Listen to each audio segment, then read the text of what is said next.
do with a quick overview of SimpliPhi Power.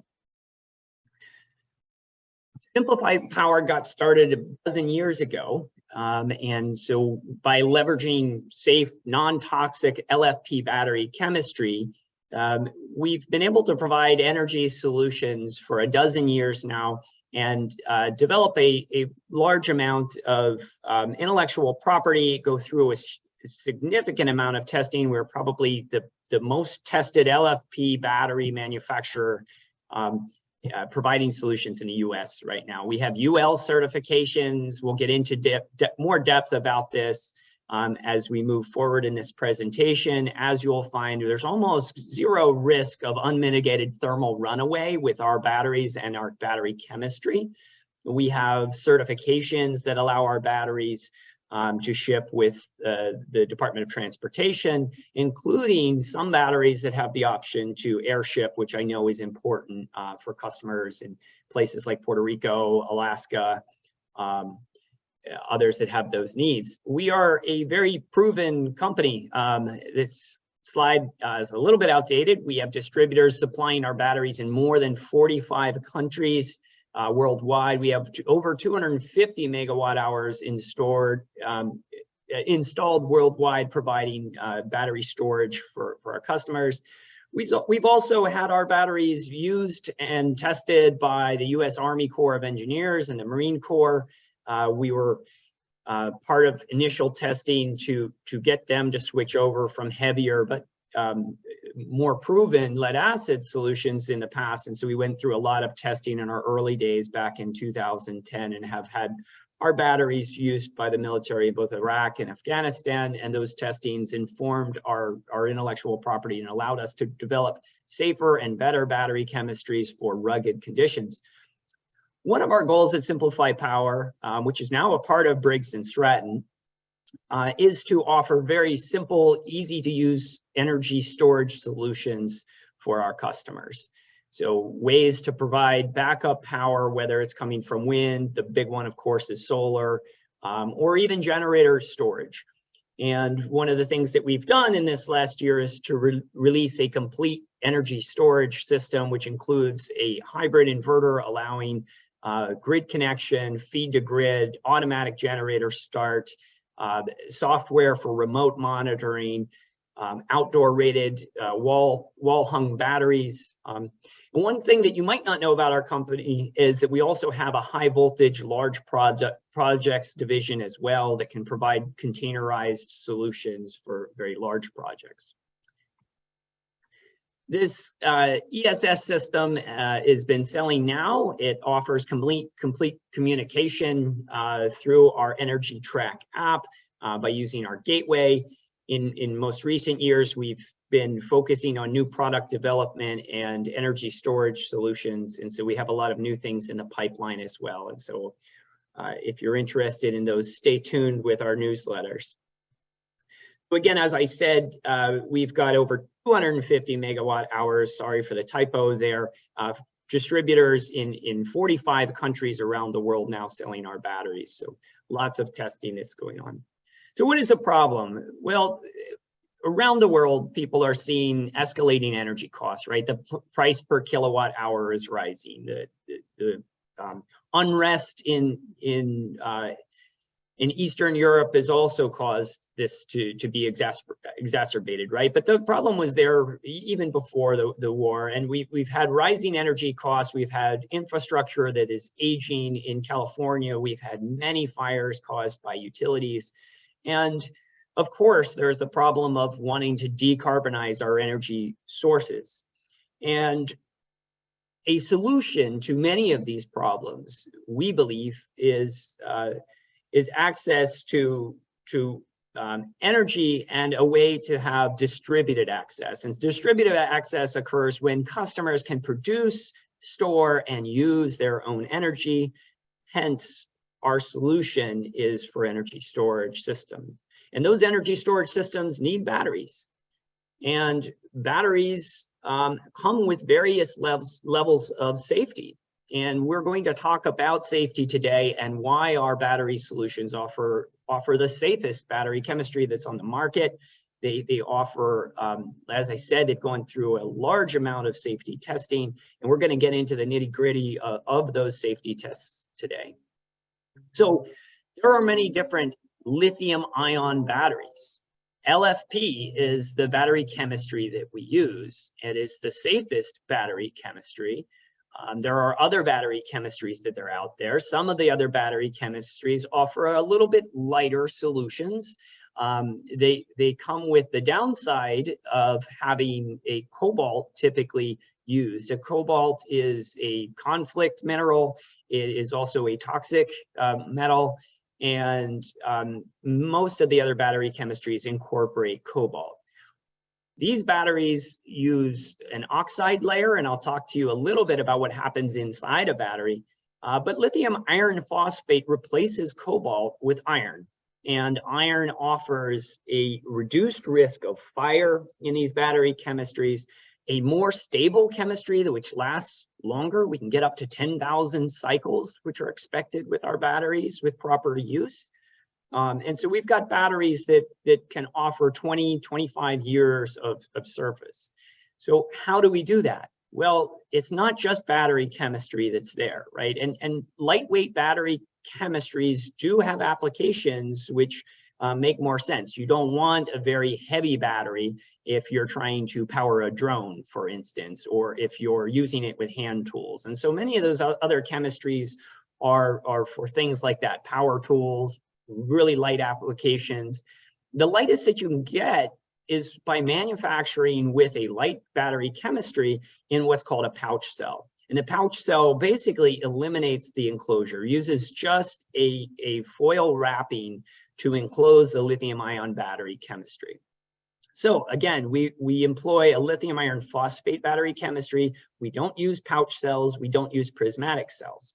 Pouch cells are the cheapest to manufacture. They're the lightest batteries, but they offer these things at a risk. And the risk, of course, is they are easily punctured. They don't have as long of a lifetime. What about prismatic cells? So prismatic cells can offer a slightly lower cost in terms of manufacturing. They're typically large cells, and they can give you a little bit more higher energy density. So this form factor of having a prismatic cell offers you to come in at a slightly lower cost for batteries, but there are some downsides that come with this. One is that as the lithium ions migrate from cathode to anode inside a battery, what ends up happening is different parts of the battery swell and contract. And the plastic casing that's used in prismatic cells allows for more swelling and contracting inside the cell. And what that does is it lowers the lifetime of the cell a little bit. There are some other downsides to the plastic casing of the cells as well. One of them is that there's an increased risk of fire that partly comes from having a larger cell, which has trouble getting rid of heat that's generated due to internal resistance inside batteries. And you have a much greater risk of off-gassing with prismatic cells. Additionally, if a fire does occur, a prismatic cell, the casing itself can burn. So we employ the safest form factor, which is a cylindrical cell. And basically you can envision a cylindrical cell as something that looks about like a AAA battery, right?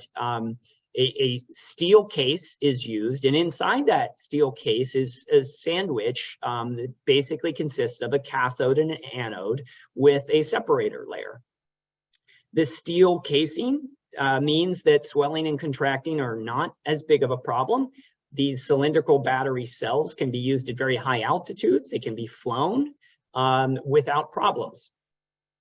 So the cylindrical case also offers a greatest longevity. And so because of using a safe battery chemistry, a long-lasting battery chemistry, the LFP battery chemistry, we have reduced risk to fires, and we have the longest lifetime expectancy for our batteries, 10,000 cycles. If you divided that at 1 cycle per day, you're looking at 27 years, right? Now, there are factors which can influence how long a battery lasts depending on how you use it. But in general, we can expect the longest lifetimes, and we have a 10-year warranty on our batteries. So our SimpliPhi batteries are made with LFP battery chemistry. It's the safest chemistry on the market, and cylindrical form factor. And that cylindrical form factor allows us to give a great warranty, a 10-year warranty, flat warranty on our products, even allowing 100% depth of discharge. Okay, so what's actually happening inside a battery? I'm going to tell you just a little bit of chemistry inside a battery. So inside these batteries are these, what we call a jelly roll. And the jelly roll is 2 layers of foil. And those 2 layers of foil are separated by a non-conducting separator layer. The porous separator allows lithium through from the aluminum foil to the copper foil. And it also contains an organic solvent. So that's important that you know that organic solvent is there. That organic solvent is what allows the lithium to migrate from cathode to anode. The anode side is a copper foil, typically covered with graphite. The aluminum foil is the cathode side, that's the positive side of the battery, and that's typically covered with a metal oxide. In the case of LFP, it's iron phosphate. Instead of a metal oxide, it's an iron phosphate. And so the lithium prefers to be down on the metal oxide side of the battery. So on the right side there, when you charge the battery up, the lithium is stored inside the graphite layer, the porous graphite layer.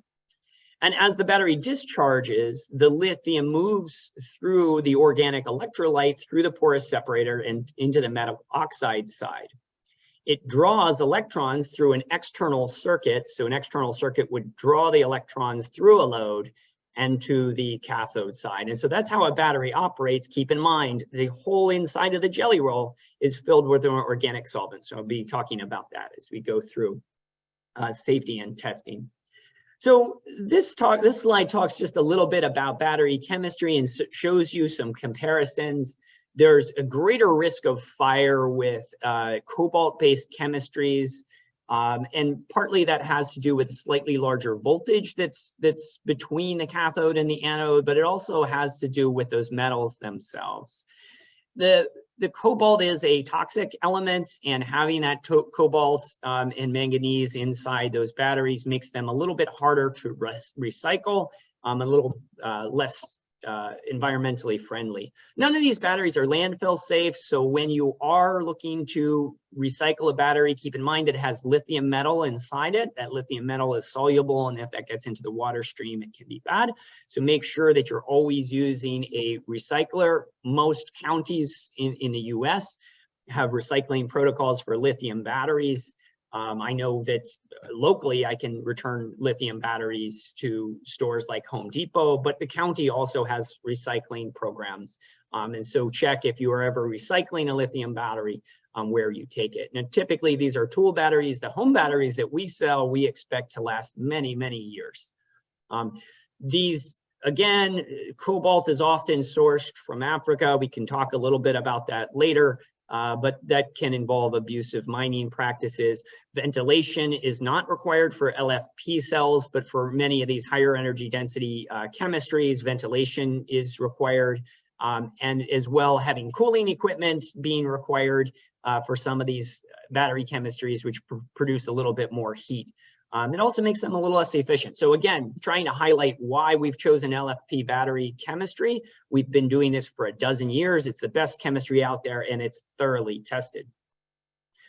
So batteries have gotten a bad name. Lithium batteries have gotten a bad name in terms of fire. And that bad name really is based on these cobalt chemistries. So and typically it's also the pouch cells which are more susceptible. Now, other types of cells can have problems, especially if there's something like a car crash in which the cells themselves are damaged. So let's talk a little bit about what thermal runaway is. Thermal runaway is what happens when a battery, for some reason, whether it's a car having a crash, it's a battery having some short circuit condition, for an external reason, or just having a cheaper battery itself, like a pouch cell, which you can see inside this Samsung Galaxy Note 7, which was banned on flights for catching on fire.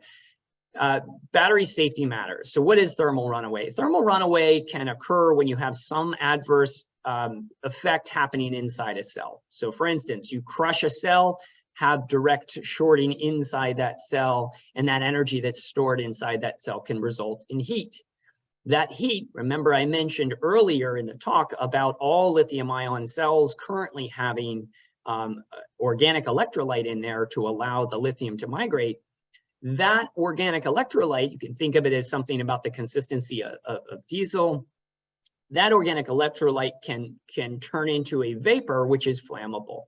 So if a individual cell gets too hot, that individual cell can do what's called off-gassing. So all of these cells at the very top have a vent on them. Now, this doesn't happen very often to LFP batteries, but if you do have some kind of event that causes a cell to get hot, it can release that energy in the form of heat. That heat can heat up the organic electrolyte inside. It can also heat up battery cells nearby. And so unmitigated thermal runaway was when one cell has an adverse event. Maybe it's damaged by a puncture of a nail from a contractor's gun, whatever reason, maybe a car crash, right? That cell can heat up, it heats the cells around it. And so that heat can propagate in a chain reaction from one cell to the next, to the next, to the next. And so that's typically what you see when you see battery fires and trouble putting them out. Again, our battery chemistry does not result in unmitigated thermal runaway. And we've gone through a lot of testing to make sure this doesn't happen. There are concerns. Operating batteries in extremely high temperatures can result in thermal runaway. And again, that's because the electrolyte inside the batteries can vaporize, creating a flammable gas. And if this gas catches on fire, whether there's some kind of a spark, etc., or even just extreme amounts of heat, right, you can get a battery to catch on fire. Well, the good news is for LFP batteries, you have to get them hotter to make a thermal reaction even happen. To get thermal runaway to even happen in an LFP battery, you have to get them much hotter than cobalt-based chemistries. So I'm showing you there 200 Celsius. That's a quite high temperature, right? Twice the boiling point of water. But a nickel manganese cobalt oxide battery will do the same at 170 degrees Celsius. So LFP can withstand higher temperatures. And the maximum temperature, a lower maximum temperature during a thermal runaway event. So what this means is if an LFP battery, if you force it into thermal runaway from some extreme environmental consideration, right, the temperature which the battery gets to during a thermal runaway is much less than an NMC battery. LFP also releases less gas than NMC and cobalt-based chemistries during a thermal runaway. So what I'm going to show you here, and this is a well-used graph, the source is down there at the bottom, but it says on the vertical axis, it says normalized heating rate. And what the word normalized there means we're just dividing by the size of the battery cell. We're dividing by the weight of the battery cell to make sure we're starting with equally sized batteries. So it's a normalized curve. And on the horizontal axis, we see temperature. And so what this is showing you is when we heat up battery cells, there's a heat that is generated, and that normalized amount of heat for an LFP battery cell barely even registers on this graph.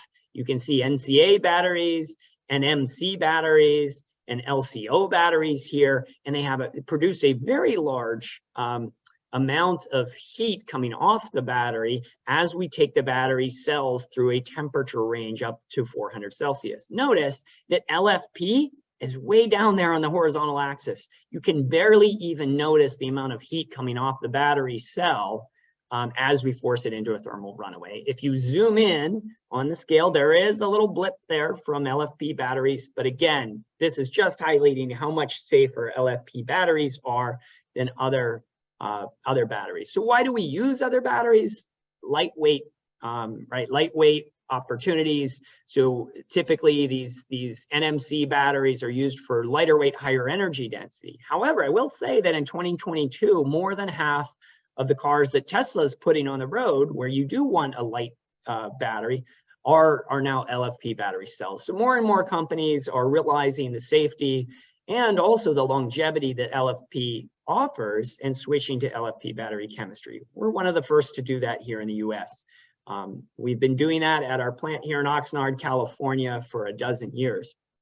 So safety is important. And what this slide is showing you is a cooling system that an individual had produced for running a cobalt-based battery chemistry. Keep in mind, and I don't want to, this is a cool project, I don't want to pick on it, but what I will say here is when you need advanced cooling systems for your batteries, those cooling systems offer an inefficiency, right? You have to power them, right? And so they make the batteries less efficient, right? And they also introduce additional points of failure. So we don't need any of these kind of cooling systems in our batteries based on the way that we build our batteries and on the chemistry and form factor that we use. Can thermal runaway events happen in lead acid batteries? And if they do happen, how do they happen? So unlike lithium batteries, which have a flammable electrolyte, the electrolyte inside a lead acid battery, well, you guessed it, acid, and in particular, it's sulfuric acid, right? And that is not flammable. That's an aqueous solution, meaning a water-based solution, so it's not flammable. But what can happen inside a lead acid battery? Well, as a lead acid battery gets warmer, and all batteries get warmer as you use them due to internal resistance creating heat inside the battery, as a battery gets warmer, right, the lead acid battery can actually accept current more quickly. The resistivity of the battery goes down as you heat it up. And that's because the ions are much more mobile in the aqueous sulfuric acid solution. So the internal resistance of the battery goes down as temperature goes up. The battery is able to conduct more electricity. And so if you short circuit or overcharge or discharge a lead acid battery, you can actually get it to go into a thermal runaway. And what ends up happening is once you get that aqueous solution hot enough, a lead acid battery can also off gas. And what it's off gassing is acid, right? Now, the electrolyte doesn't really boil at 100 degrees Celsius, and that's because the acid has a slightly higher boiling point than water. But once you get above 100 Celsius, that battery can off gas. So if you short circuit a lead acid battery, you can turn the aqueous solution inside to a gas, and those batteries can prevent and it can cause an explosion hazard. So you can see some videos online of lead acid batteries actually exploding. And when they explode, they're exploding sulfuric acid. So there are some dangers to thermal runaway in lead acid as well. Additionally, hydrogen can be produced if lead acid batteries are not properly vented, and overcharging issues can also cause leakage of the electrolyte out of lead acid batteries. So there are a lot of reasons to get rid of lead acid batteries.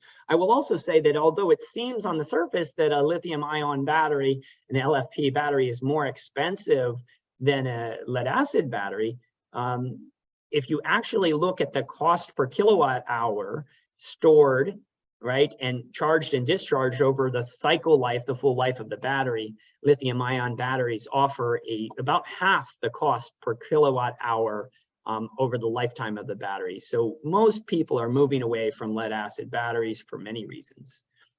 What about lithium mining? Isn't lithium a toxic chemical like cobalt mining is? Well, lithium mining is a little bit easier, and though it seems like a difficult substance to mine, it's actually fairly simple, and it's not as bad environmentally as people might think, right? Not all mining is the same. So how is lithium mined? Lithium is a salt, right? You mine lithium by actually pumping water underground, taking that solution of water to the surface, putting that in ponds, and letting that water evaporate. In the same way that we often collect salt from the ocean, right? Or salt from mines underground, you evaporate away the water, you're left with the salt that's below, that's dissolved in the water, you refine that salt and get lithium. So it's not as bad as people might think. Additionally, there are companies, there's a former Tesla company, or former Tesla employee that started, I'm blanking on the name. Daniel or Chuck, do you know the name of the lithium recycling company in Nevada? Big one. No, I'll look it up though as you keep going. Thanks. I appreciate that. It bothers me that I can't remember. But anyway, there are companies creating recycling opportunities for lithium as well.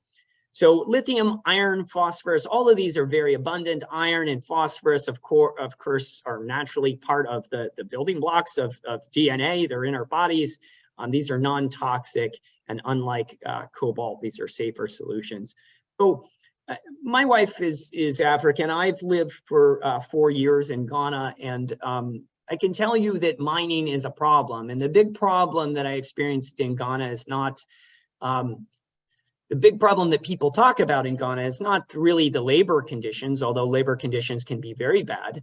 It's often the pollution that occurs in rivers, and rivers become filled with silt from mining operations where they're using lots of water and discharging that into water streams. And then that silt in the water reduces animal life for fishermen and causes problems to the water bodies in Ghana.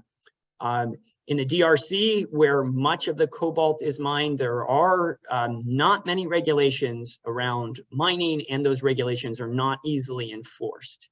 I have spent some time in the DRC. I didn't tour any mining operations, but I can tell you that mining of cobalt is a real environmental downside and a humanitarian downside to using those battery chemistries.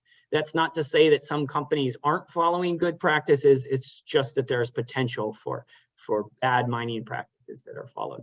Oh, it was JB Struble started it. He's one of the co-founders, and I'll actually be proud to say that JB Struble came up to Arcata, California, where I'm located, and bought one of Sunfrost refrigerators. So a little plug for Sunfrost. But yeah, doing great things up at Redwood Materials. Redwood Materials. Thank you, Daniel. Appreciate that. Yes, and they are a rapidly growing lithium recycling company that's obviously going to be needed in the future.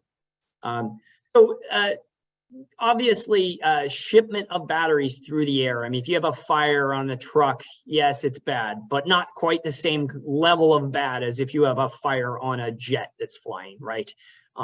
And so the FAA has various standards that are in place for air shipping. And since 1991, 206 separate instances involving combustions of lithium batteries.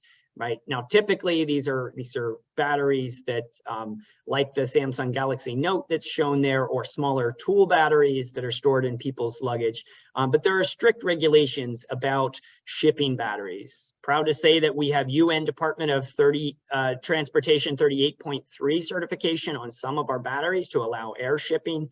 UN 3480 is a transportation regulation about the packaging of batteries for shipment. So this is a note for all of you that are buying battery chemistries. If you ever need to ship that battery, you want to keep your original packaging. So we always encourage people to keep some of their original packaging in case they're going to ship their batteries in the future, whether they move or need to send it somewhere for any reason. Keep some of the packaging material.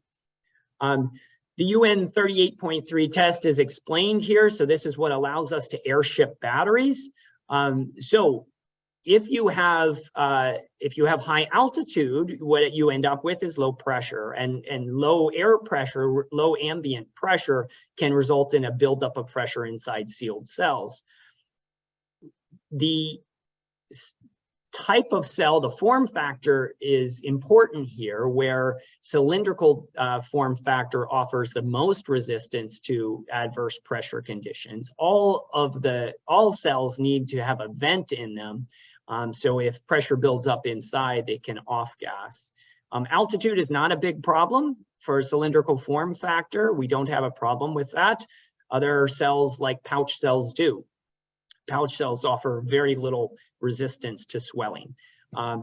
Thermal testing. So the thermal testing here ranges, we end up cycling cells, batteries from -40 Celsius up to 72 Celsius in rapid succession. So heating, cooling, heating, and cooling. And you can imagine if you're on an airplane and you're at very high altitude, you're at very low temperature.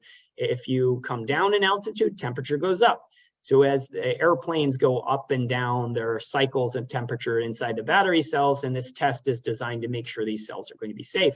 Vibration, of course, as you're transporting in a jet, turbulence, just takeoff, landing, we want to simulate these things, and so you simulate vibration for 36 hours, right, as we're testing these cells. And then there's, of course, shock, right? So battery pack slides around in the hold of the airplane, maybe hits the wall, there's an intense shock, and so you do 18 different impacts of repeated drops and crashes. And through all of these tests, we pass all these tests. If there's no leaking, no disassembly of the battery pack, if there's no venting of the cells, no rupture and no fire, then you can be considered to end up having this UN 38.3 safety test. A couple of other parts to the test. There's a short circuit testing, so you can heat the battery to 57 degrees Celsius. That's a pretty hot temperature, too hot to put your hand in water, that temperature. And that battery is heated for 6 hours, and then the battery is short circuited, and the temperature must not go above 170 degrees Celsius, which is quite hot, and it cannot catch fire. And we're going to overcharge the batteries as well. So again, part of the test is to overcharge the battery 20% above the max charge voltage. Battery, again, must not catch fire. So there's a lot that goes into that safety testing, and most batteries are not able to get, sorry, I skipped a slide there. Most batteries are not able to get that 38.3. Again, we've got it for some of our cells. There's also a weight limit on it. Otherwise, we would have it for more of our batteries. But if you need that certification, we can manufacture batteries that meet your needs there. So UL listings. UL is Underwriters Laboratory. It's a third-party safety testing company that certifies batteries in different forms. We're going to talk a little bit about these battery tests. So UL performs safety testing and certifications on batteries. Our batteries are heavily tested, and mostly the certifications are for batteries around fire and disaster safety. So if you get a car crash or you've got a building fire, how are your batteries going to respond? Are the batteries going to go into a fire that's not able to be easily put out, etc. So we're going to get into that. We go through a 1642 testing. That's at the battery cell level. So all of our battery cells go through this certification process. All of our battery modules, that's a fully assembled battery, go through a 1973 testing. And then again, there's a newer test developed in 2017, I believe, is the 9540 test by UL. And I think it's in its 4th edition now. We'll talk some about that. There's also a 9540A, which is a testing protocol, not a certification, which we'll talk about. So UL certifications are needed to satisfy building permits, fire codes, electrical codes. Your local AHJ might have specific regulations. States often have regulations. And so these certifications are needed for them. There are additional regulations for different countries. Canada has their own testing. Europe has their own types of certifications that are needed. And so if you want to use the batteries in certain jurisdictions, you need these. So we've gone through UL 9540 certification with both Solarc and Schneider Electric for our access cabinets, as well as our Boss energy storage systems. Most companies don't have the 9540 certification, or many companies don't, and that's a system level certification. Well, let's talk a little bit more detail about all of these. There's a 1642 is a cell level safety. And so you can see that there's lots of testing that individual battery cells, in our case, cylindrical cells, go through. These cells are what are used to build up larger battery modules, and they go through shock, vibration, drop, heating, temperature cycling, low pressure, humidity. And if these cells don't experience fire, don't have an explosion, don't go through adverse problems, these cells get a UL 1642 certification. But that's not a full certification on a battery. That's just the cells that are used to build up batteries. The battery module level testing is UL 1973. And similar tests that are done at the battery module level. include over voltage, over current conditions. So you look at taking the battery and pulling a lot more current out of it than the capacity rating of the battery. So they go through a wide range of abusive tests on a battery to simulate possible abuse or problems in the future, whether it's a fire causing a beam to fall on a battery, etc. This is to make sure that the batteries are going to be safe for use in residences. Additionally, there is a system level test which includes both an inverter. There's a separate 1741 certification on inverters, but when you combine an inverter and a battery to create a complete ESS system, then you go through a 9540 certification, and this is specific to that configuration.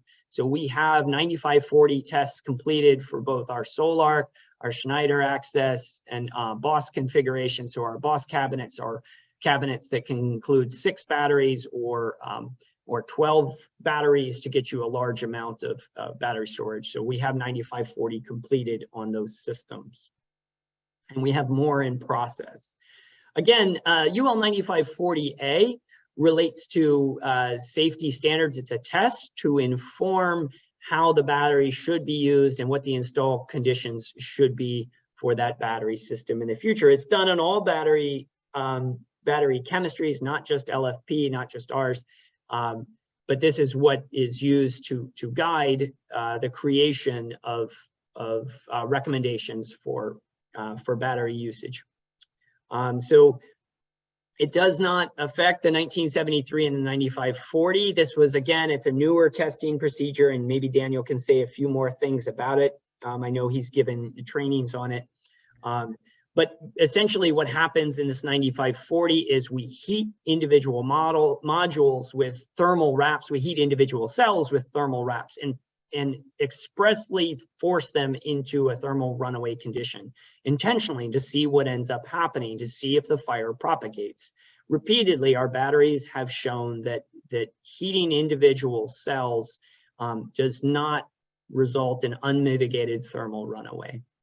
Yeah, that's exactly right, Nathan. So the 9540A is a test protocol. It's not a certification. And what the 9540A test shows is what happens when one of these batteries goes into a thermal runaway event, and that dictates what sort of mitigation strategies are needed in a complete system, whether that be built-in fire extinguishers in the batteries, or deflagration radiuses, or sprinklers inside the location, or drywall needed, X-Rock. So again, this, the 9540A dictates what the 9540 certification is.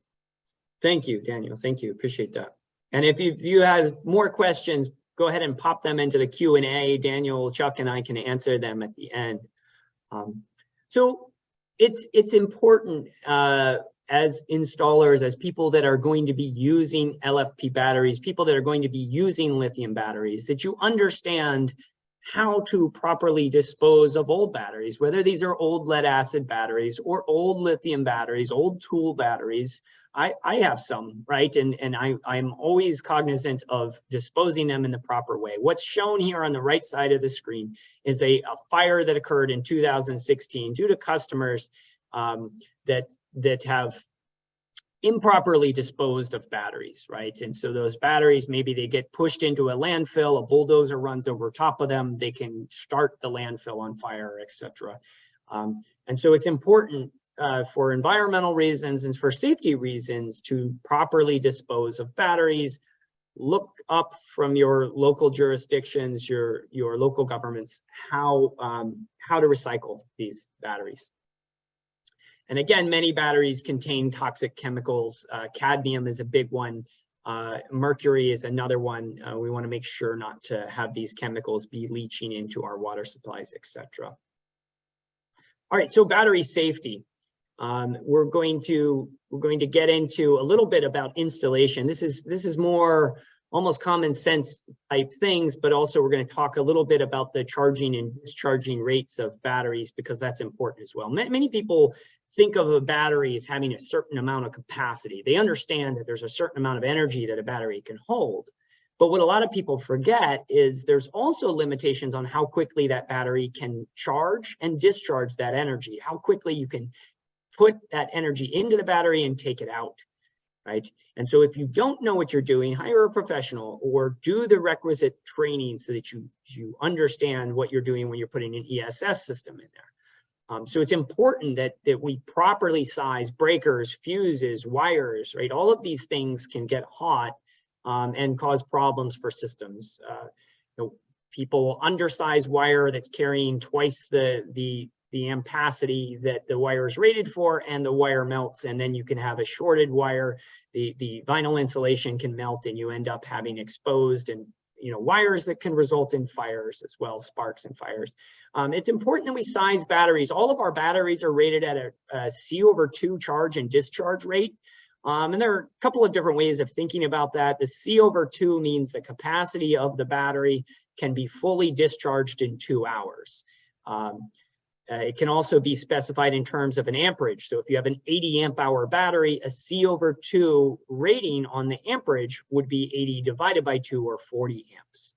And so it's important to realize that all of our batteries are sized and rated for a continuous discharge rate of C/2. Now they can surge to a rate of a little above C, but only for about 10 minutes. So it's important to properly size battery banks so that the battery banks are capable of providing and storing the energy that's both used by the inverter or produced by the charging system, whether that be a generator or a solar system that's doing the charging. And we have tools on our website to help you do this. We have sizing tools on our website. We also have product documentation on our website that you can look through that gives all the specifications for our batteries. If you're in doubt, call us. We don't have a hold feature on our call. There's no queue. You get somebody directly when you call our tech support. We have very good tech support, so give us a call. Here's one that seems like common sense. So this is proper PPE. I don't think I've ever really seen anybody fully dressed as this guy's doing with the system, with battery safety equipment, so PPE. But it is important to have things like rubber gloves. It is important, especially when you're working with lead acid batteries, to have eye protection on. I had a leaky lead acid battery in my garage just last year, and I still have a stain on my floor for where sulfuric acid had leaked out of that battery.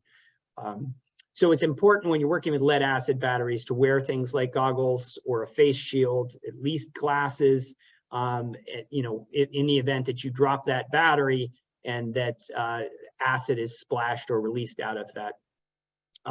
Additionally, you see a torque wrench in the upper right-hand corner of the screen. I have personal history with this. One of my students was working in on a solar-powered refrigerator that involved lead-acid batteries in my lab, and was using a wrench to tighten one of the battery terminals, and accidentally touched the negative terminal of the wrench on the wrench to the positive terminal, and the wrench ended up creating a short circuit condition, created a spark, and basically melted the wrench to the 2 terminals, and that battery was continuously short circuiting. Student wasn't sure exactly what to do and ran out of the lab to go get somebody for help, and one of my colleagues came down and kicked the then very, very hot wrench off of those terminals. The battery had melted to the point that the lead had melted and plastic had melted on the top, and so there were holes down into the acid of that battery. Luckily,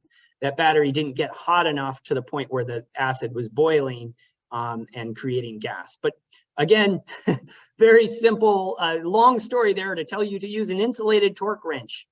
Our batteries all have a breaker on them. Turn the breaker off when you're tightening down the lugs on the battery, and don't over torque it. We get too many batteries that come back because people used a impact driver to tighten the bolts on the brass lugs of the battery.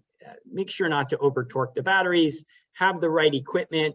Have safety equipment when you're installing batteries. Turn off the breakers. Again, first thing here, turn off the breakers during installation. Do not short the terminals. You can hurt yourself. You can damage your expensive batteries. Never connect 2 batteries that have a vastly different state of charge. You can tell that state of charge with a resting battery by measuring the voltage. So measure the voltage. If on a 48-volt battery, there's no more than about a volt of difference, you're okay. I'd like to see the battery's voltages be as close as possible. Never connect two batteries that are more than a volt difference on a 48-volt system, half a volt difference on a 24-volt system. One battery can rapidly charge the other battery, discharge the battery, right? That's almost like a short circuit condition. Batteries have, these batteries have overall resistances on the order of 30 or so milliohms, 25, 30 milliohms. So there's very little resistance. And so you want to make sure not to connect two batteries of vastly different states of charge. Make sure those voltages are charge the batteries up so that they have the same voltage. Order of commissioning. So once you have everything connected, and so what we're showing here on the right side of the screen, I'm showing you a grid, showing you some loads. There's an inverter, a Victron inverter there. There's a charge controller there, which connects the battery bank to the solar array. And both of those things connect to a bus bar, right? We want to make sure there really should be two bus bars, right? One for the negative, one for the positive terminals of the batteries. Make sure you're connecting the batteries with cables of equal length. That's to prevent one battery doing more of the workload than the others. You want to make sure your batteries are equally loaded so that one doesn't get used up faster than the others. You want to make sure that they all live the same kind of a lifespan. You don't want to overload an individual battery by having less resistance connecting that battery. So if you had a really long cable, and you might have experienced this before, if you have a really long extension cord, you get less power to your device, right? Because there's always a resistive voltage drop along a long wire. Same thing happening in these batteries, and typically we have large amounts of currents flowing through these cables, which could create significant voltage drops if you use too small of a cable as well. Okay, so make sure, so once you commission the system, turn all the batteries on, then connect them to the charger. You want to make sure that then you connect the charging source, right, before fully charge these batteries before powering any loads. You don't want to start off with a battery that has not been charged, power loads out of it. You want to make sure to first top off the batteries and then power the loads. A couple of things I want to point out to you. We have a very good website where there's a lot of material on our website, and you can find a lot of information. So these red circles on the right show you we have installation manuals on our website. We have how-to videos on our website. So if you have questions, you can look there. We also have integration guides, which tell you how to use our batteries with other people's equipment. So if you're not using one of our inverters and you're using somebody else's charge controller or inverter, we offer you an integration guide where we've taken you through the settings that should be used for, maybe you've got an Outback charge controller or a Schneider inverter, etc. We have integration guides that are here. So look to those. I also want to point out to those that are installers on the call today that we have an installer qualification program, and there's some perks to that, which I'll tell you about. We also, if you're interested in more trainings, we've got a link to the training calendar here, and there are trainings up here. And unlike other companies that charge you for delivering NABCEP credits, we actually do those for free. We have 7 NABCEP courses. We're planning to offer even more, and you can see those on our training calendar. We have a online learning platform as well, and we end up having somewhere around 3 or 4 people sign up for courses here every day, and that list keeps growing. The energy trainings, you can access these, text the word, the number, or the word learn to 33988, and we'll just send you a link that'll take you directly to bluevolt.com/learn-briggs. We've got online trainings that are there, both for our generator division and our ESS, electric storage system, or energy storage system. So you can see those there. You can either text this word. I'll be sending everybody a copy of this presentation afterwards as well. We have this IQ installer qualification program. We've got IQ installers now around the country. There are some perks to this. I want to get you signed up. We've got a photo contest where you can get a $250 reward for sending in a photo of you installing our batteries. We additionally have another perk here, which I'm not seeing it on the screen, but we offer you $25 per battery you install. So if you go out and install a 10 battery system, we'll send you a check for $250.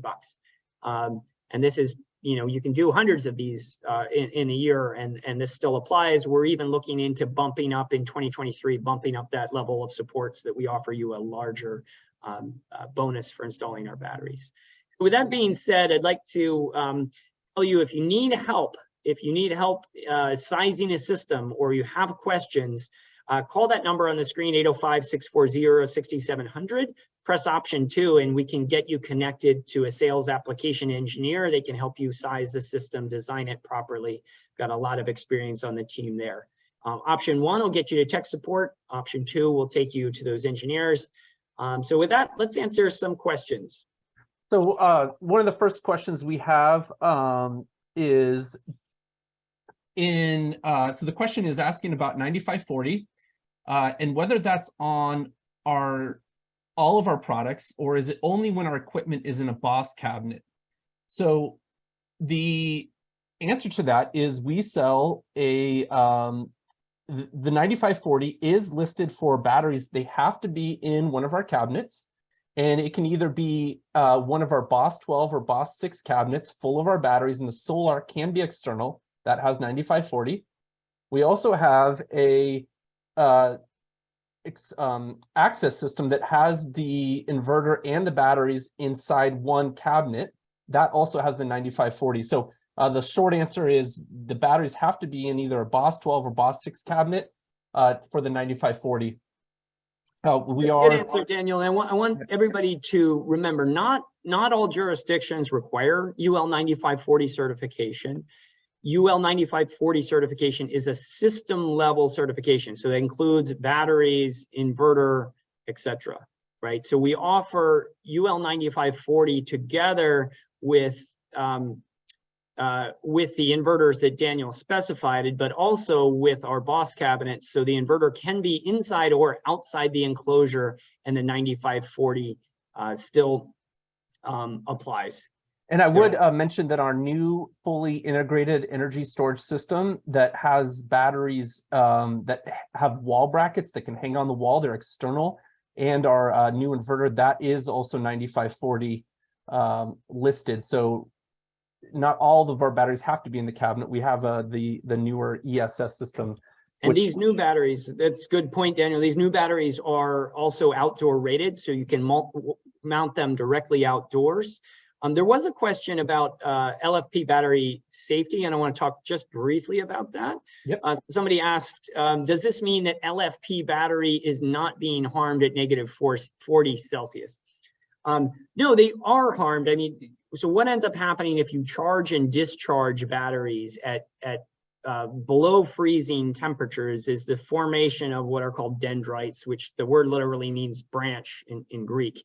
And so these dendrites are growths of lithium, and that happens more at low temperatures. So any lithium battery should not be charged below 0 degrees Celsius. So you shouldn't be charging the battery when the internal battery temperature is below 0 Celsius. Ambient temperature could be lower, but you want to make sure that you keep the internals of the battery above that.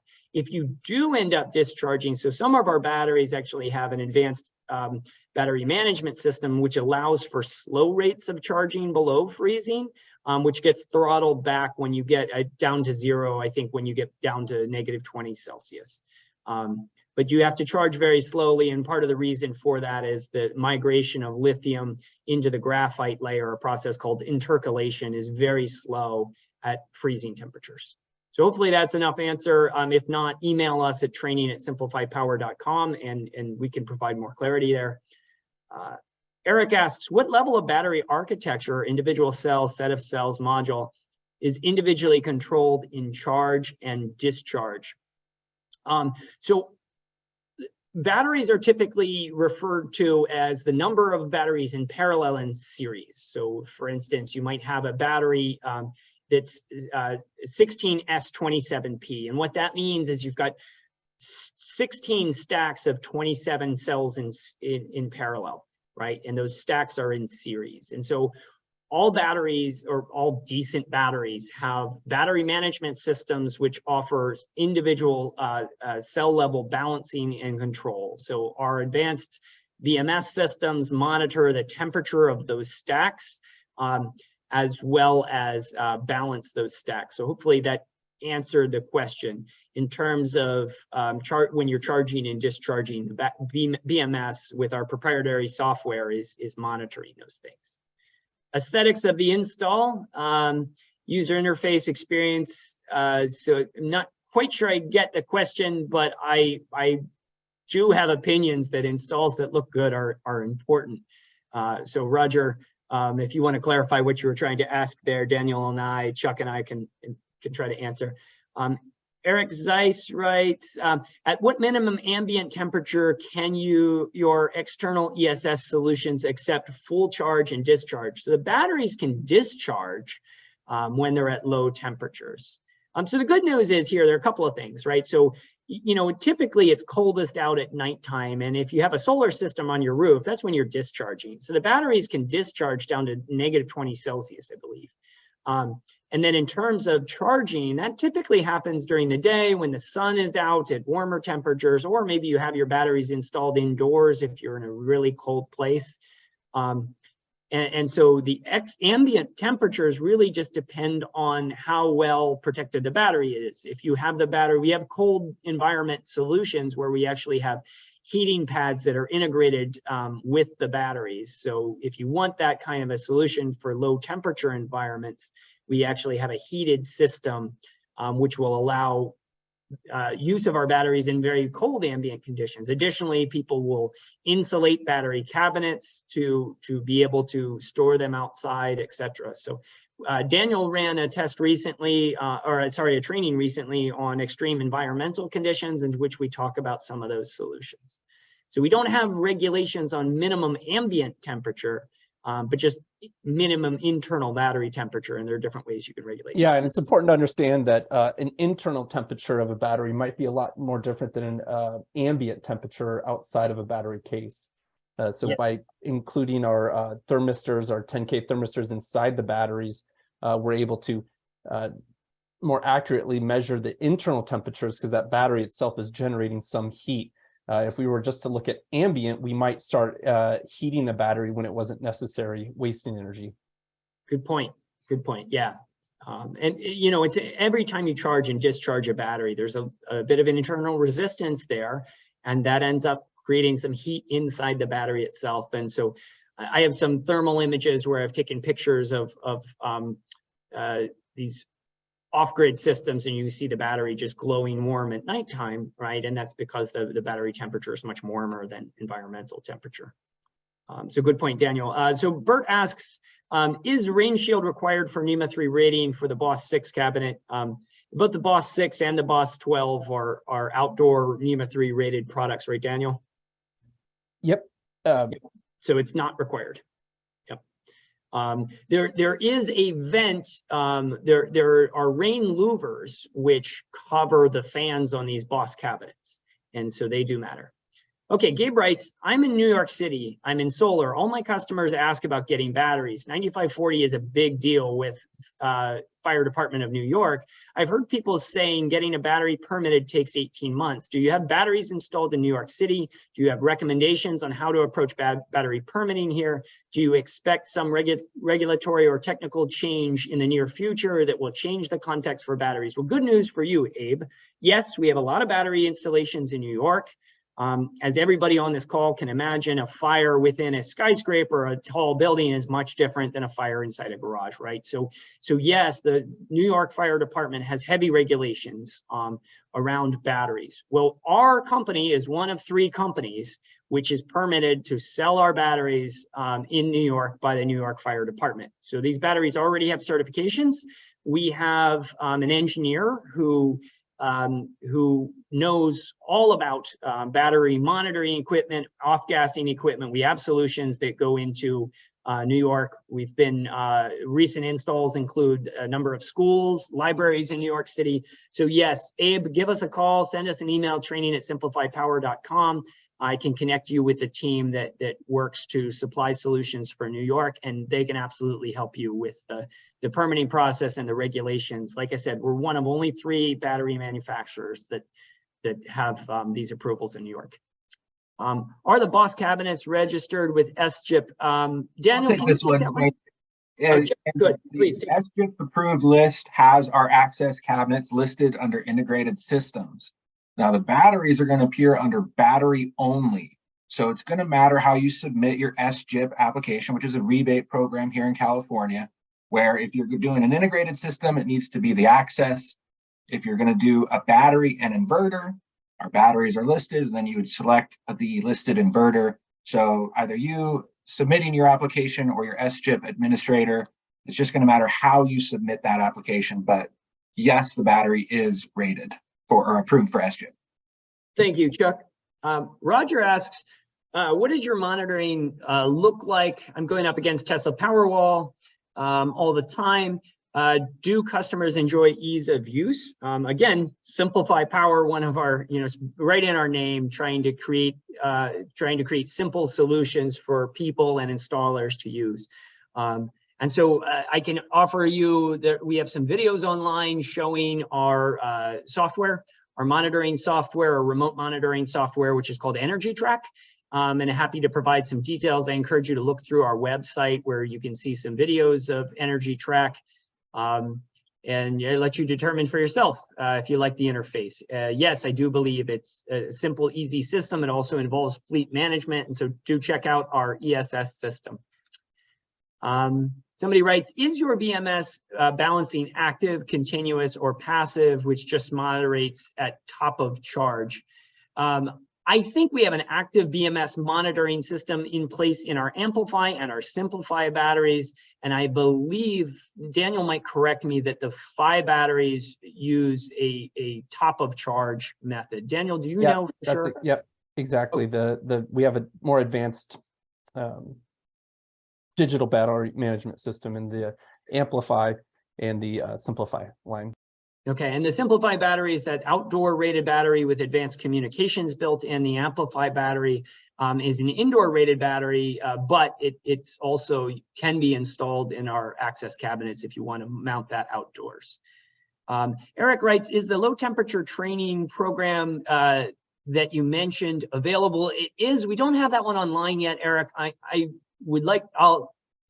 I think that we will have that online by January, but that will come up on the calendar again. I think we'll offer that next in January. And so if you'd like to attend the low temperature training course, we'll be offering that as a webinar in January. We do have on our YouTube channel some of an older one that was done about 2 months ago. So check out our YouTube channel for some of those previous trainings. Good point, Daniel. I forgot about that. Thank you. Matt writes, are you currently partnering / working with a software company to help with virtual power plants? We are a solar tech company working with other companies to do this and would love to see if there is a mutual benefit for us and SimpliPhi. That's great to hear. It's a good question, Matt. I know that we had some communications with our high voltage large project division. I can connect you with Rick, who leads that team of engineers.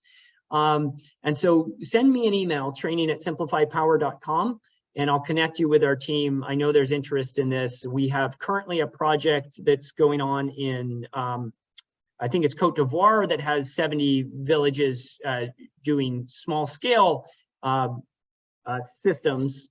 And I don't know about virtual power plants here in the US, but I do think that large project division has some. Daniel or Chuck, are you guys aware of anything we have going on with virtual power plants? We would love to look into it, Matt. It's something that's actually on my radar. As Nathan mentioned, there's the big plants, but then there's distributed energy resources. And I think virtual power plants are going to be the wave of the future. So shoot us an email, let's get in touch and have a conversation. Sounds great.